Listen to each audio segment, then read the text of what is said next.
If you're a person who colorizes black and white photos, you know what I'm talking about.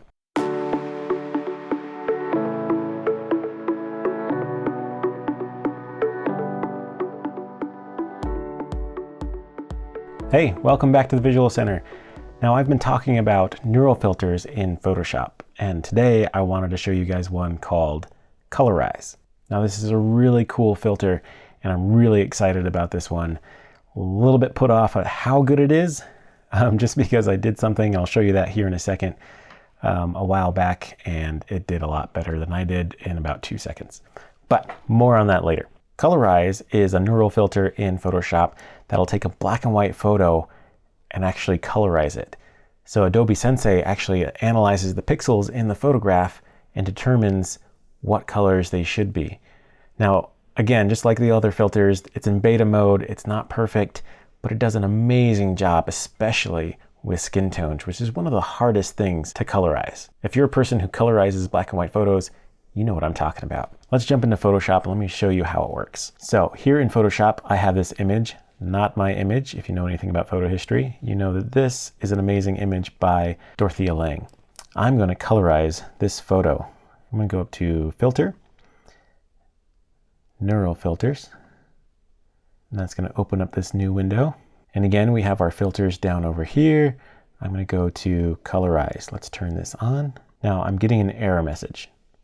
Please update your image color mode from grayscale to RGB to apply Colorize. That is something you do need to be aware of. If you're using this Colorize filter, your image can't be in grayscale. It needs to be in RGB mode. So let's go ahead and change that. Cancel. Image mode, set to grayscale, switch it to RGB. Now we can use this filter. So Filter, Neural Filters, Colorize, and then just wait. And magic. Look at that. Look at how well it did the color. If we zoom in here, look how well it handled the color in the skin tones. It's amazing. For those of you who are not people who have colorized a black and white photo, it can take hours to get this close to colorizing an image, and I did it in the click of a button. It's incredible how well this did. Let me hit OK, and again, neural filters, non-destructive, it's awesome, adds it to a new layer. Okay, and so that sits on top. Okay, now if I turn off the layer below, you'll see how imperfect it actually is. So let's turn this off, and you can see that it actually colorized not everything in the photograph. So the areas that look blue are actually still black and white. But I think that really, really works with the image, right? They could have been wearing blue clothes for all we know. But again, because it's on a new layer, you can go in and edit it. So if you wanted to edit their clothes and make them look a little bit different, you can still do that. Now if I zoom in here, if we turn this layer off, we can see that there are some imperfect areas, like in the eye, didn't quite colorize completely because of the shadow that's there. There's a shadow over here on the hand. But because they're shadows, you don't really see them all that much. But just look at the color in his hair. It's incredible what this thing was actually able to do in just a click of a button. These little areas I would probably have to go in and clean up. It's not perfect, and my initial thought is, well, the people who do this for a living are going to be out of a job. But then I quickly stopped and thought, the people who know about this filter are going to be the people who are colorizing photos. What's so incredible about this is that it shaves hours off of your work. Instead of colorizing the entire photograph, I've got maybe 80% of it done, and I just need to go back in and fix up the last 20%, which is just hours and hours shaved off of my job of colorizing the photo. So again, some other imperfections here in the hair, again, but there's techniques for doing that, but most of it is done, and it's picked a hair color for you. So it saves you on trying to decide, what shade of hair am I going to give this person? Use the shade that they came up with, that Adobe Sensei came up with, and just fill that in. We could try making a video on that if you guys are interested. If you are interested, put a comment in the comment section below. While you're down there, click subscribe, click the bell for notifications, and join the Visual Center community. Let me pull up another image. Let's pull up this one by Yusuf Karsh, portrait of Albert Einstein here. Karsh being one of my favorite photographers, has a big influence in my work. This portrait, black and white. Let's do this. Let's make sure we go to image mode. This one's already in RGB, so we don't have to worry about that. Filter, neural filters, down here, colorize. And there you go, colorize. Again, look at how it handled those skin tones. Now this one's probably a little bit more saturated than what I would like, but still incredible, incredible job. Now if you scroll down here, you do have other controls. So if it's a little too warm, you can make adjustments there.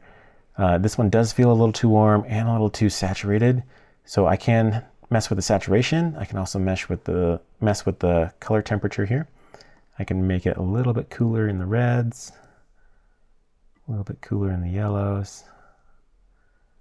That makes it a little green. So if we pull that into the magenta a little bit. Okay, and then if I grab the saturation, I can pull that down. There, feels okay.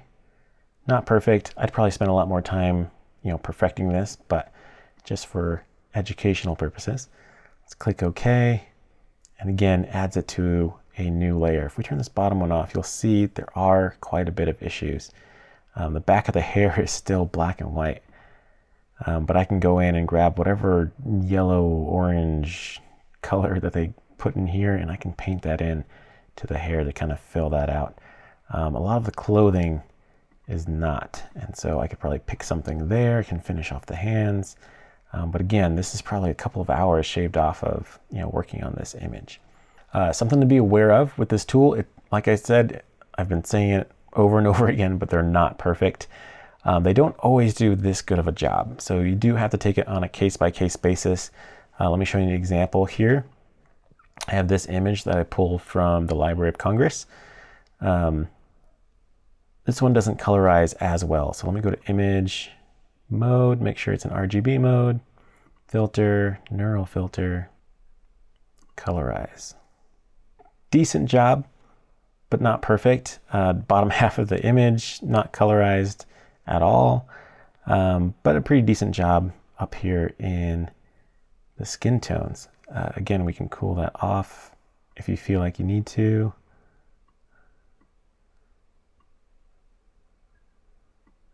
There's a lot of yellow in this image, so I could cool that down quite a bit and mess with the saturation. So if we wanted to pull the saturation down a little bit, I can click OK on that. And I can even go in and start adding other filters to that. So if I wanted to add levels to increase the contrast, right? I can bring the contrast back, and already that's starting to look really nice. So it did a really, really good job. A little bit splotchy here and there because of the original photo. You have to go and clean that up. Really low res images have issues with this colorize. So the higher quality image you can get, the better the colorize filter will work. Now, like I said earlier, it did give me some grief working on this. A while back, I had some family approach me with this photograph. This photograph was hanging in my in-laws' house, and it had been sun damaged, so that's why it's so red. But I was pretty confident that I could at least get this, relatively looking nice. So I asked him if I could borrow it, and scanned it, and set to work on it. Now what I did was this. I got it to this point. Now, not me completely. I got to at least the point before the skin tones. So I got it looking like this. I know they look like dead zombies. One of the issues with skin tones is that a skin tone is not one shade of color. So you can't just paint it one shade of color. I knew this because of my super talented wife. She is a photographer painter, and in her painting world, she told me that skin tones are not just one color, that they're made up of a bunch of different colors. So I went to her expertise and said, hey, can you paint in their skin tones for me? And she was actually able to do this. Now you might look at this and say, hey, you guys did a really good job. And that's what we thought. We thought we did a really good job until I did the colorize filter in Photoshop, and it just made us look really, really bad. Okay, let me show you what that looks like here. If we just take this black and white, I applied the filter to it and it did this. Those skin tones look so much more real, right? So this was the original, what we did, what Photoshop did. It's crazy how good it did. Made it look really, really muddy with what we did. Now, if you didn't see the comparison, it looks great, right? But once you see the comparison, it's like, wow, Photoshop did a really good job. Now, it didn't do perfect, like I said. There were some things missing, like it didn't colorize the flowers on her dress, and some of the tie was looking a little weird. So I actually combined it with what I did and with what Photoshop did to create a new final product. Now, let me show you one more thing, one more comparison to show you how not perfect this is. So you do have to be aware of this. But if I grab an actual color image, if I take this image and I make it black and white, let's duplicate the background here so we can have a black and white example and a color example so we can compare. And then we go into filter, neural filters, colorize. Okay, you can see the differences there. Let me click OK so we can compare. Original image had this kind of grayish, it's actually more of a grayish bluish background. I didn't have time to pull that out, but it chose to throw red in there for some reason. But the skin tones, not too far off, but it did a pretty good job. But just so you know that it's not perfect, even with a full color image that it was turned black and white just a second before you turned it back to color. The Colorize filter, amazing, amazing tool. I hope you guys get excited about it and get exploring and figuring out what you can do with it. I hope that was helpful. I hope you got something out of it. Thanks for watching, and we'll see you next time.